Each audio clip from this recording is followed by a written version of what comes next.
Hey guys, S to the O here, and today I just randomly thought of this and something that would be very cool in the new Breath of the Wild game that's coming out sometime maybe next year or the year after that.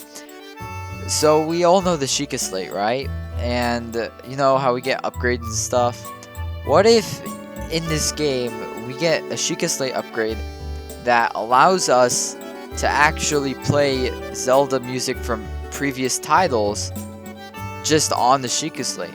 As if you have your iPod or iPhone and you're putting music on it and you listen to it. Wouldn't that be cool to just see Link be doing that? I mean, I think that would be awesome. Having just, like, because in Breath of the Wild, the whole entire open world, there's barely any music. Sure, a town here and there when an enemy comes, and Hyrule Castle, like all the pieces of music that they actually have in there are great, but we're really missing all of our favorite tunes, and it would be a really nice thing to have because Mario Odyssey has that, where you go talk to that weird toad and you can ask him to play whatever song you really want him to play, and that would just be amazing. I mean, what if they did do that? What if they did implement something that they could have the Sheikah Slate do that so we could all listen to our favorite songs? Just imagine this. You're out exploring wherever, Hyrule Castle, wherever this game's going to take place, probably in Hyrule. You're exploring and then, you get kind of bored, and so you decide to take out that old Sheikah Slate and you go there. There's a whole playlist of music from every Zelda game you can choose from.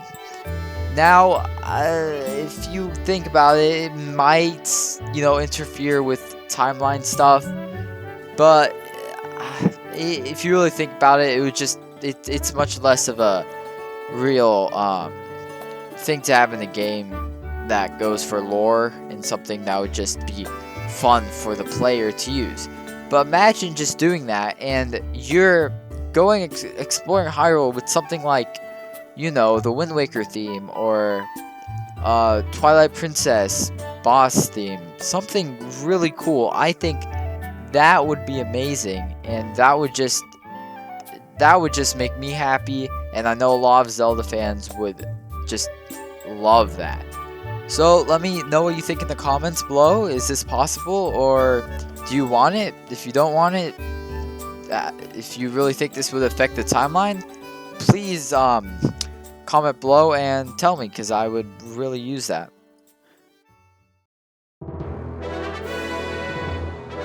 To our next topic now.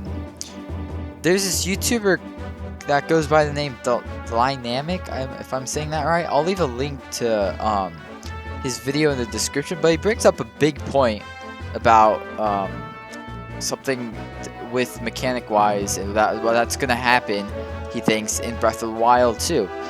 He has this point where Zelda's actually gonna be trapped with Ganondorf, and every so often, Ganondorf's gonna recover some of his life, and he's gonna look more complete, like he used to. That's a great point, and I'd like to say something.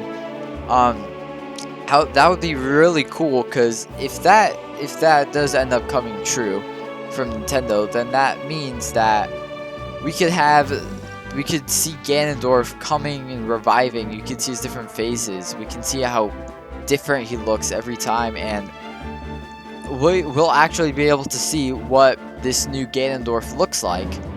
Because if this does happen, then that means when he's fully recovered, then what else is there? Like, is it gonna look different from Twilight Princess? Because I mean, Wind Waker Ganondorf did look different.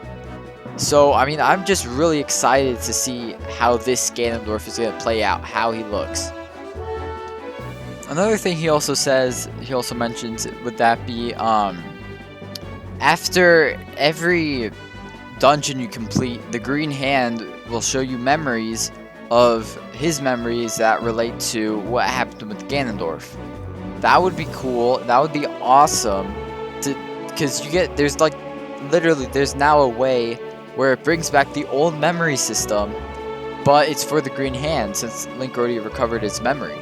So you can see throughout the different memories how Ganondorf became this, or whatever happened. You know, what's he doing now? He's mummified. The next thing he says that you could go straight to Ganondorf just like you did in Breath of the Wild, and you can fight the withered version of him, or you can complete every dungeon, complete everything, and you can, you know, defeat the actual version, get the true ending. Now that I have to admit that is cool, but I mean, at the same time, he says it's going to be much more difficult to fight, and I believe that. I guess maybe at the end it's going to be more difficult to fight. It kind of makes sense, but I mean, as we saw in Breath of the Wild, when you first go there, it's going to be difficult to fight. So I think sure, the unmummified version is going to be hard to fight, but imagine having no weapons whatsoever and fighting the withered version. That is also going to be extremely hard. So I feel like both of them would just kind of contradict themselves, and they'd both be equally as hard. In the next section, when he says everything is gonna go back to normal in Hyrule, I fully agree with that. That totally makes sense. Everything after the calamity, everyone thinks it's gone, so they go back. Now 2 months, maybe 2 months. Nintendo could take an approach of maybe it being like a day, maybe 2 months, or it can be honestly 3 years, because maybe they're going to what happens in real life, you know, from 2017 it goes all the way to 2020 or whatever. They could take it that way, but I think either way it'll come back to the exact same plot, so it's that part's not gonna much matter. Now when he gets to the part where he says the malice begins to overflow, I don't think that just normally happened, because I mean, I just hate when stuff just happened because, you know, Link and Zelda are just there. It happens like that point. I believe that Link and Zelda are gonna do something to actually mess up the hand. I think they're gonna like maybe touch it, or maybe their presence will awaken him. Just nothing where it just randomly overflows for no reason. I think that would just be kind of dumb, but you know. The part when he gets to Ganondorf's backstory does get kind of confusing, I have to admit. So it's kind of confusing, but Ganondorf, there's this new Ganondorf, I guess. He ends up becoming a tyrant, just like the old Ganondorf. And so the Hand, who is I guess a wizard now, as what we happened in the first game, you know, the wizard tells Princess Zelda, you know, they're coming or whatever, and it just essentially after that everything goes in play, and so the Hand was kind of double crossing. He was actually working for the Hyruleans, I guess, but then in the end he ended up sealing Ganondorf, so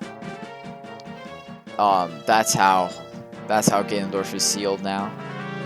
That theory doesn't make so much sense, and I have to admit,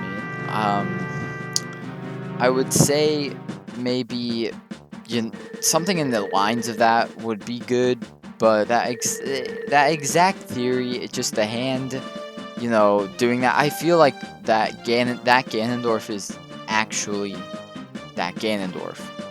Okay, that's how I feel.